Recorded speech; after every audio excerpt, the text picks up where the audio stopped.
இன்னொரு முக்கியமான ஒரு டாபிக்கு நார்மலா எல்லாருக்கும் தெரிய வேண்டிய முக்கியமான ஒரு டாபிக் என்னன்னு பார்த்தோம்னா, கால்ல பிளட் கிளாட்ஸ் வர்றது. அதாவது கால்ல வந்து ஓடக்கூடிய அந்த ரத்தம் வந்து சடனா உறைஞ்சு போயி, அது கட்டி போய் ரத்தம் ஓடாம, ரத்த ஓட்டம் அடப்பட்டு போறது.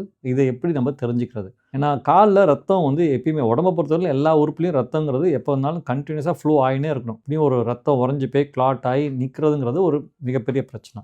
இப்ப பல பேர் வந்து டெய்லி நடக்கிறோம், வேலைக்கு போறோம். ஸோ இந்த மாரி பலவித வேலைகள் செய்யும்போதும் ஒரு கால் வலி வரும். இந்த கால் வலி நம்ம ரெஸ்ட் எடுத்தா சரியாயிடும். இத பத்தி நம்ம பெருசா அத பத்தி நம்ம மனசோ, இல்ல நம்ம வந்து அத பத்தி பெருசா நம்ம வந்து சீரியஸா எடுத்துக்கிறதில்ல. ஆனா இதே நேரத்தில ஒரு சிலருக்கு பார்க்கும்போது, கால் வலி அந்த ஃபுட்ல வந்து அந்த கொஞ்சம் கால தூக்கி மேல வைக்கும்போதே சிவியர் பெயின் வரலாம். இல்ல கால் வந்து வீக்கம் ஏற்படலாம். அந்த வெயின்ஸ் எல்லாமே நல்லா பல்ஜ் ஆயி, நல்லா புடைச்சிட்டு இருக்கலாம்.